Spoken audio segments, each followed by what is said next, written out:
नमस्कार, आपण पाहत आहात भरारी पथक न्यूज। युवकांना प्रेरणा देणारी एक विशेष आणि उल्लेखनीय घटना रायगडावर घडली आहे। लेखक गौतम कोतवाल यांनी तब्बल 50 पुस्तके आणि 1500 उद्योजकांच्या यशोगाथा घेऊन त्या छत्रपती शिवाजी महाराज यांच्या रायगडावरील पवित्र चरणी अर्पण केल्या। या पुस्तकांमधून विविध क्षेत्रात यश मिळवलेल्या उद्योजकांच्या संघर्षमय आणि प्रेरणादायी कथा युवकांसमोर मांडण्यात आल्या आहेत। लेखक गौतम कोतवाल यांच्या मते, या यशोगाथांमधून तरुणांना नवीन दिशा, आत्मविश्वास आणि उद्योजकतेची प्रेरणा मिळेल।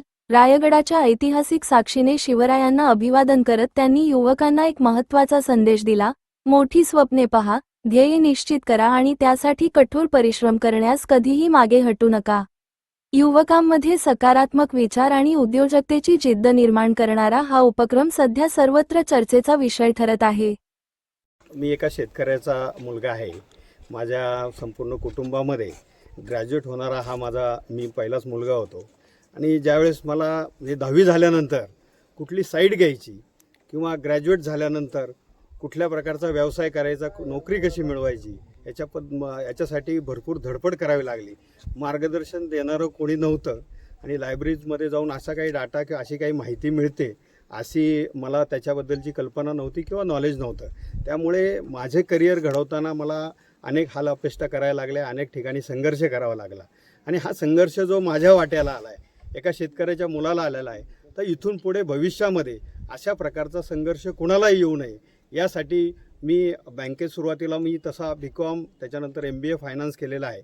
आणि त्यानंतर बँकेत नोकरी करता करता हा लिखाणाचा छंद मी जोपासायला लागलो आणि मागच्या तब्बल 25 वर्षामध्ये संपूर्ण महाराष्ट्रभर फिरून वेगवेगळ्या क्षेत्रातील कर्तृत्ववान लोकांवरती लिहायला मी सुरुवात केली। ते लिहित असताना खरं तर माझा उद्देश असा होता की शून्यातून विश्व निर्माण करणारी लोक जे आज खऱ्या अर्थानं आपल्या समाजातले खरे हिरो आहेत, परंतु तरुण पिढी आपण जर पाहिली तर कुठेतरी चुकीच्या पद्धतीने काम करणाऱ्या लोकांच्या मागे पळताना आपल्याला दिसते। आणि त्यातूनच कोयता गँग असेल किंवा अशा पद्धतीची अपप्रवृत्ती करणारी काही पिढी किंवा काही अपप्रवृत्ती पुढे यायला लागलेल्या आहेत। पण ह्या मुलांना जर आपण समाजातले खऱ्या रिअल हिरोची ओळख करून दिली आणि त्यांना जर चांगला आदर्श ठेवला, आपल्या आजूबाजूला जे सत्य रिअल स्टोरीज आहे त्या त्यांच्यापर्यंत पोहोचवल्या, तर मला असं वाटतं की ह्या येणाऱ्या पिढीवर किंवा आत्ताच्या पिढीवरती निश्चितपणे परिणाम होऊन यातून अनेक उद्योजक घडू शकतील। हा माझा ह्या लिखाणामागं किंवा हे साहित्य निर्मिती करण्यामागं खरा उद्देश होता। म्हणून गेली 25 वर्षापासून महाराष्ट्रातील कृषी असेल, व्यापार असेल, उद्योग असेल, बँकिंग असेल, सहकार असेल, सगळ्या क्षेत्रातल्या वेगवेगळ्या क्षेत्रातले कर्तृत्ववान लोकांना शोधून मी या पुस्तकांचं लिखाण केलेलं आहे। आणि ज्यांच्यापासून लिखाणाला मला जी प्रेरणा मिळालेली आहे ते महाराष्ट्राचं आराध्य दैवत छत्रपती शिवाजी महाराज आणि त्यांच्या चरणी ही 50 पुस्तकं झाल्यानंतर अर्पण करावी ही माझ्या डोक्यामध्ये कल्पना आली। त्याचंच पूर्ती करण्यासाठी आजच्या शिवजयंतीच्या पूर्वसंध्येला आज आपण ही 50 पुस्तकं त्यांच्या चरणी अर्पण केलेली आहे।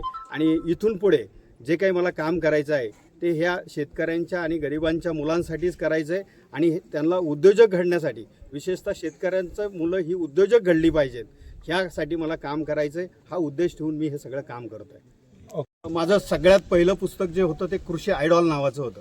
म्हणजे महाराष्ट्रामध्ये कृषी क्षेत्रामध्ये ज्या चांगल्या लोकांनी काम केलेलं आहे, म्हणजे शेती नुसतं शेती विषयावरतीच त्यांनी अवलंबून न राहता शेतीला पूरक व्यवसाय निवडलेले आहे आणि त्यातून यश संपादन केलेलं आहे। अशा महाराष्ट्रातल्या 20 कृषी उद्योजकांवरती मी हे पुस्तक लिहिलं होतं।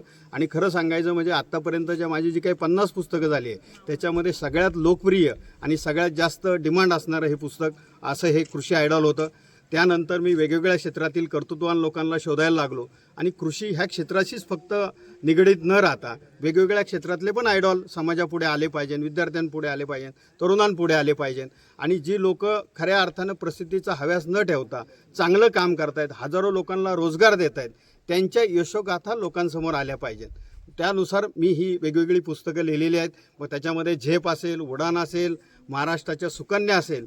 महाराष्ट्राच्या सुकन्याच्या पुस्तकाबद्दल पण मला विशेष सांगावसा आवडेल की या पुस्तकामध्ये महाराष्ट्रामधल्या जवळजवळ 22 वेगवेगळ्या क्षेत्रातील कर्तृत्ववान महिलांवरती हे पुस्तक मी लिहिलं होतं। त्यानंतर आत्ताच नुकतंच मागच्याच काही दिवसापूर्वी महाराष्ट्रातील IAS, IPS, IFS अधिकारी पण ज्यांना केडर राज्याबाहेरचं मिळाले असे भारतामध्ये उत्कृष्ट काम करणारे मराठी 20 अधिकारी यांच्या कर्तृत्वाचा आढावा घेणारं मी आउट ऑफ बॉक्स हे पुस्तक लिहिलेलं आहे।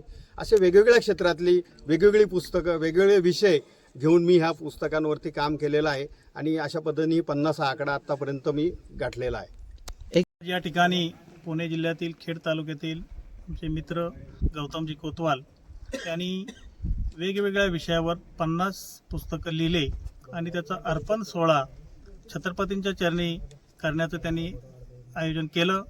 आणि त्या ठिकाणी मला खरंच अभिमान वाटला की एखादा सामान्य कुटुंबातला माणूस जेव्हा एवढं मोठं काम करतो, आज 50 पुस्तकं लिहिलीत त्यांनी, पुढे 100 इकडे त्यांची वाटचाल व्हावी आणि म्हणून त्यांचं स्वागत करण्यासाठी मी या ठिकाणी आलो. मी भारतीय मराठा महासंघ रायगड जिल्ह्याचे अध्यक्ष म्हणून त्यांचं या ठिकाणी स्वागत केले आणि पुढील वाटचालीसाठी त्यांना शुभेच्छा देते.